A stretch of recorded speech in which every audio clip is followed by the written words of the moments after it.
there comes a quiet moment that most people never admit out loud, the moment when you realize you don't actually have many close friends, and suddenly your mind begins to interpret that fact as a personal failure. Because everywhere you look, society seems to celebrate crowded rooms, shared laughter, group photos, endless invitations, and social proof of belonging, while your own evenings are often quieter than you expected them to be.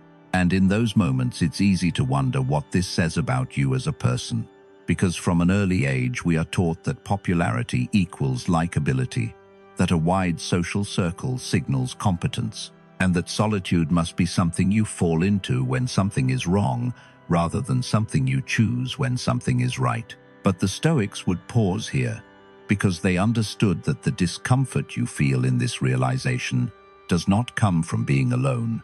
It comes from what you believe being alone means, because the event itself is simple. You have fewer friendships than others around you, yet the judgment arrives immediately.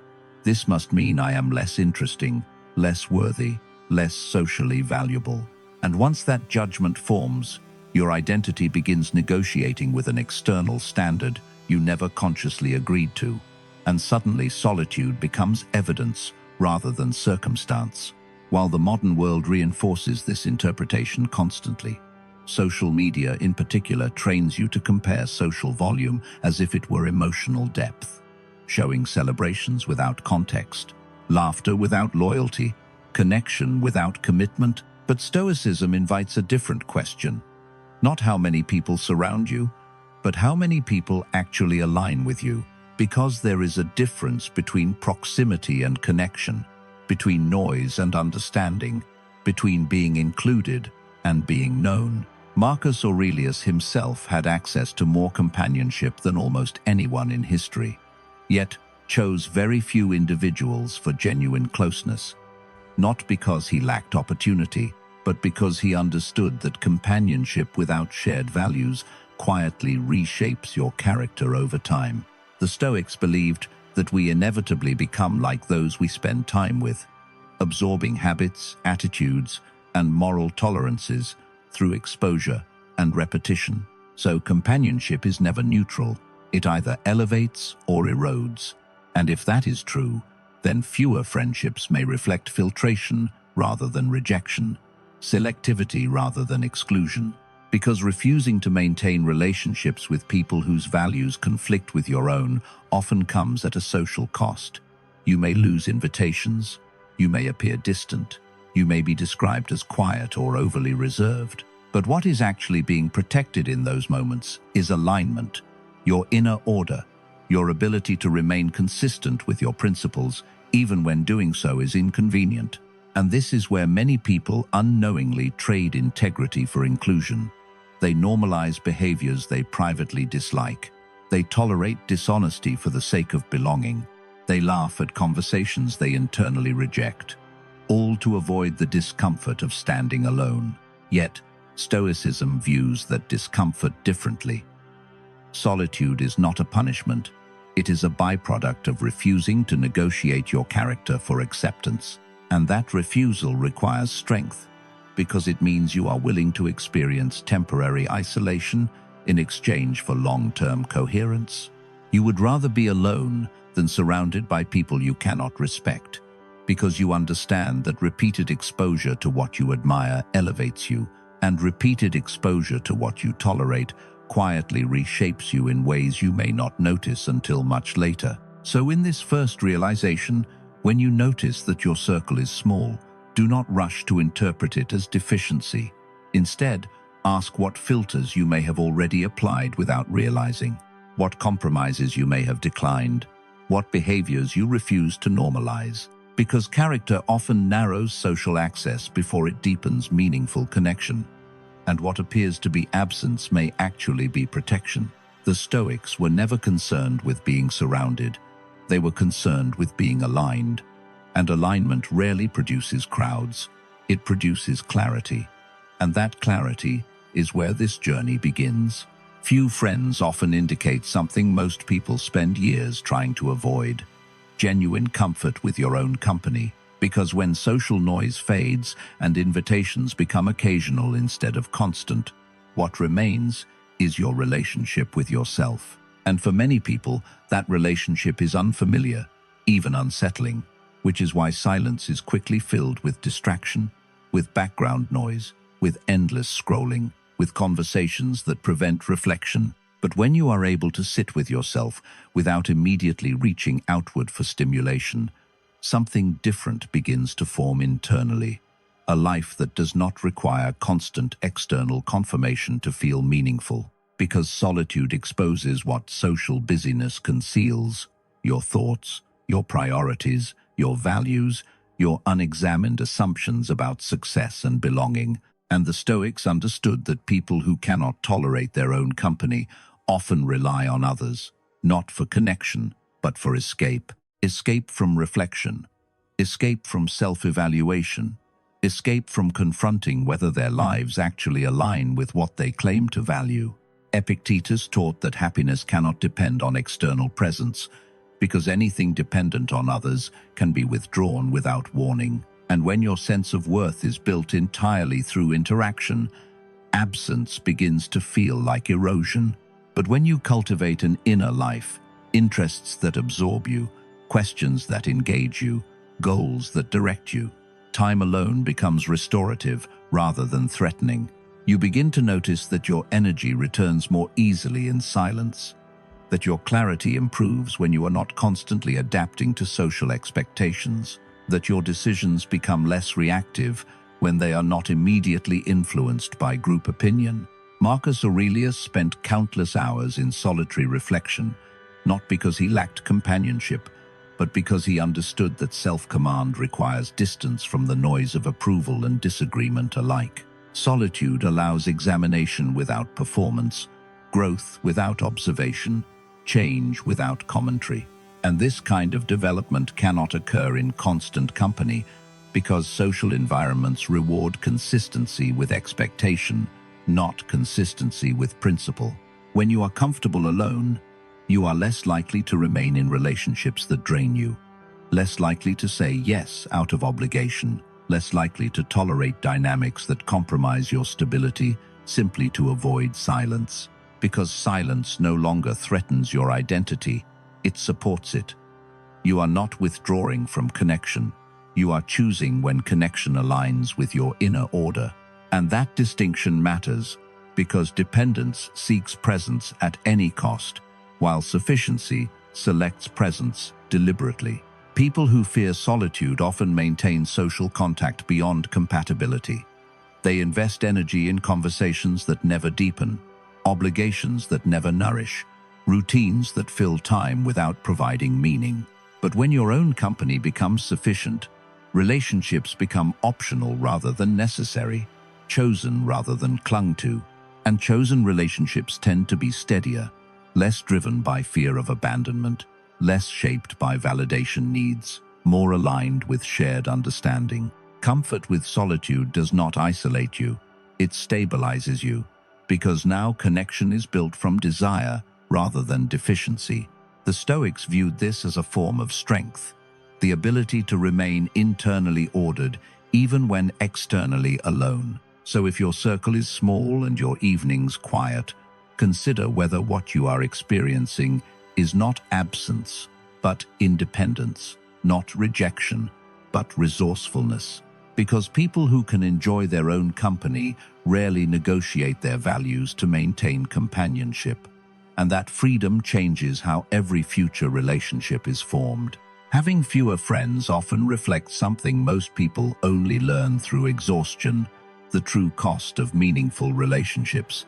Because connection is not free, it requires time, attention, emotional presence, and consistency. And while casual acquaintance may ask for very little, genuine friendship demands something more substantial: listening when it is inconvenient, showing up when it is difficult, remembering what matters to someone beyond surface detail. Many people attempt to maintain dozens of connections simultaneously, responding to every message, attending every invitation, offering support across a wide social field. But eventually they discover that emotional energy, like financial capital, is limited, and when it is distributed too thinly, depth disappears.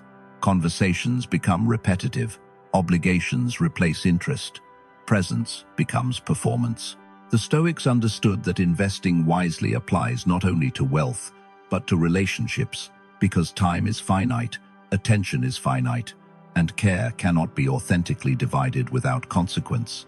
Marcus Aurelius wrote about the importance of directing effort toward what is essential, rather than scattering it across every demand for approval or recognition. When you try to be available to everyone, you are rarely fully available to anyone, including yourself. And this creates a subtle emptiness, social saturation without emotional fulfillment. You may attend gatherings, exchange messages, share activities, yet still find that when difficulty arises, very few people can meet you with understanding that extends beyond polite reassurance. Because meaningful support requires familiarity, and familiarity requires investment. The Stoics recognized that depth cannot be rushed. It is built gradually through repeated presence, through shared difficulty, through honest conversation that moves beyond convenience. When you understand this cost, you become more selective, not out of indifference, but out of realism. You recognize that maintaining fewer relationships allows for genuine attentiveness, remembering what matters, noticing when something is wrong, offering help without resentment. Instead of spreading your energy across multiple shallow interactions, you consolidate it into fewer bonds capable of mutual reliability. Seneca compared emotional expenditure to living within one's means, investing only what can be sustained without depletion. And when you respect that limit, relationships become nourishing rather than draining, supportive rather than obligatory.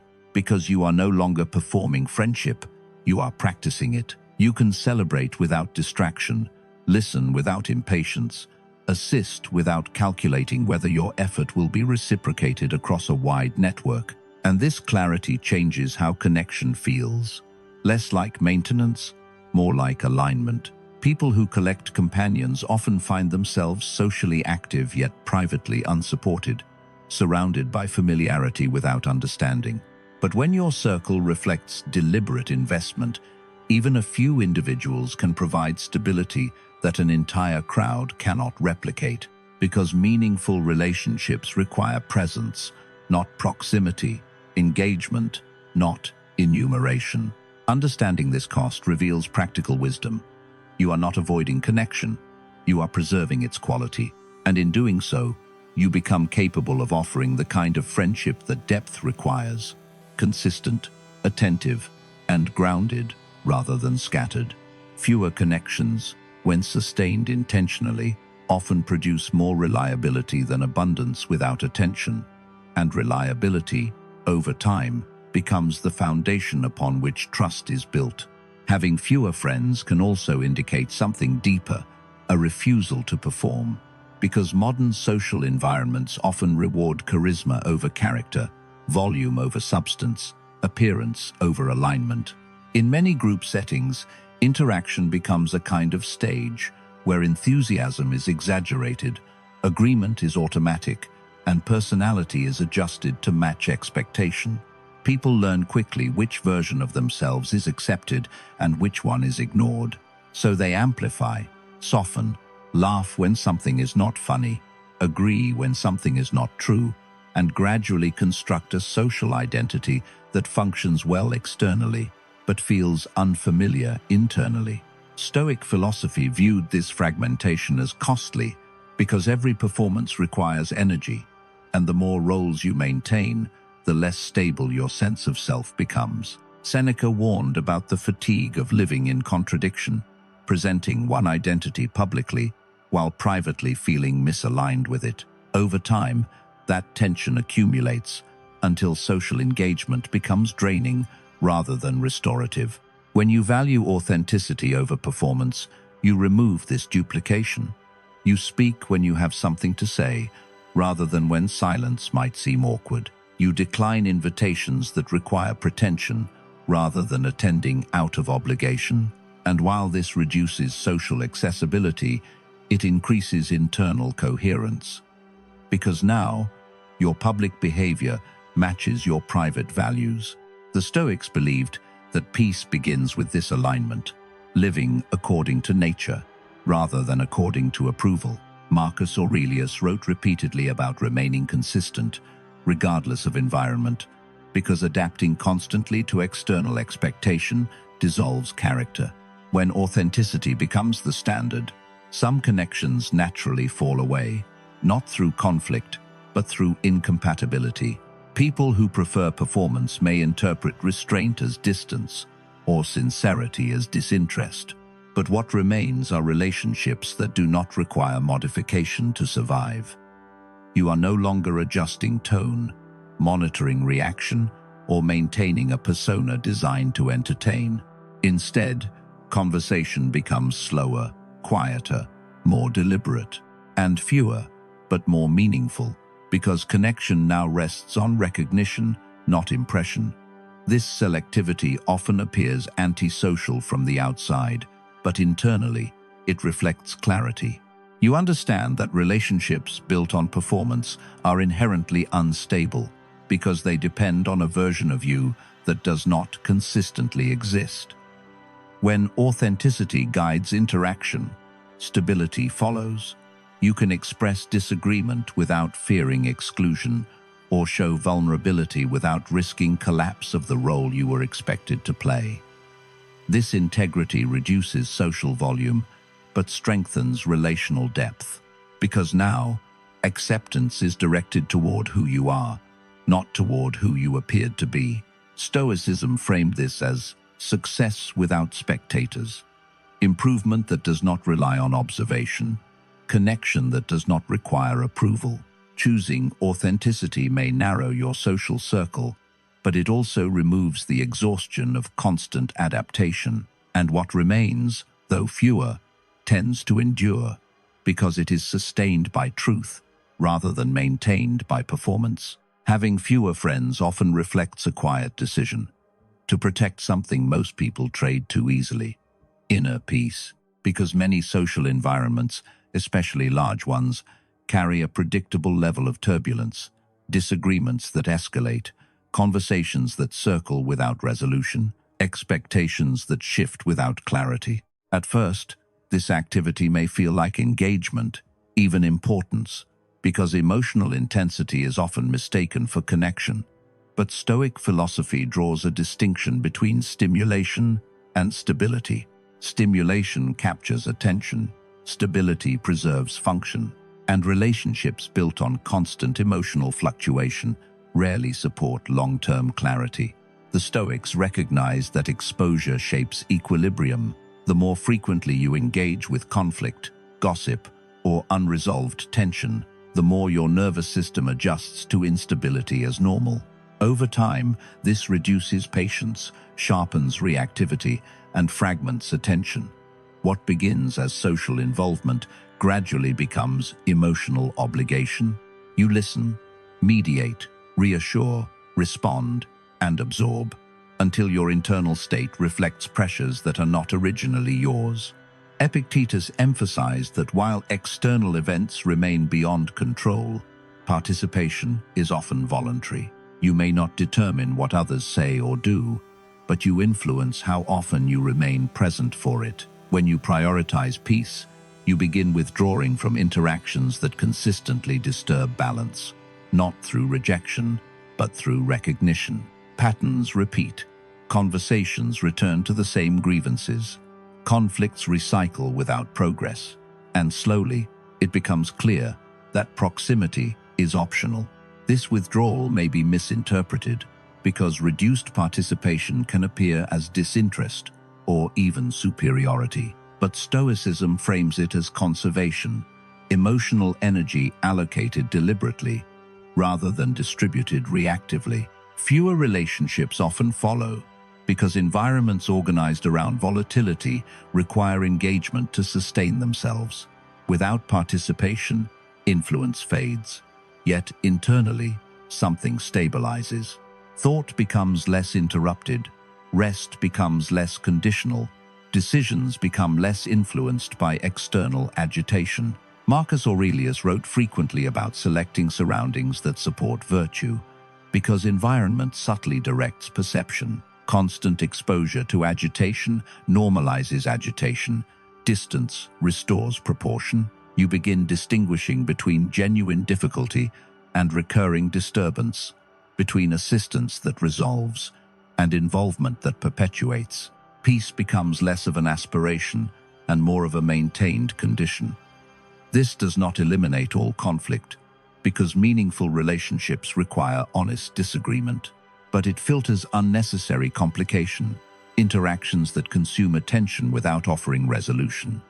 Over time, the absence of constant social tension reveals itself not as isolation, but as relief.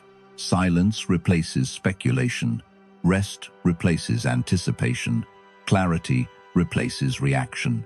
Stoicism considers this a form of strength, the capacity to remain undisturbed, not by avoiding life, but by declining avoidable chaos. Fewer friends may result, but the connections that remain tend to support equilibrium rather than destabilize it. And in that stability, peace becomes sustainable, not through withdrawal alone, but through selective engagement, guided by reason rather than pressure. Having fewer friends can also indicate something deeper, a reduced dependence on external validation, because many social structures, consciously or not, function as feedback systems, invitations, compliments, attention, approval, all become subtle signals of worth. Over time, it becomes easy to measure value through reaction, to interpret inclusion as competence, silence as inadequacy, popularity as confirmation. But Stoic philosophy draws a firm boundary here between reputation and character. Reputation depends on perception. Character depends on action. One fluctuates constantly, the other stabilizes internally. Epictetus taught that your worth is not assigned by observers, but demonstrated through conduct. When approval becomes necessary for emotional balance, autonomy weakens. Decisions begin shifting toward acceptance. Communication softens to avoid disagreement. Authenticity becomes negotiable. Relationships may multiply, but independence declines. The need to be liked often disguises itself as friendliness, yet operates as dependence. Fewer friendships sometimes reflect the opposite process, an internalization of value. Evaluation moves inward, from reaction to reflection. Days are measured not by recognition received, but by alignment maintained. Whether actions matched principles, whether effort was honest, whether restraint replaced impulse. This transition can feel uncomfortable at first, because social reinforcement decreases.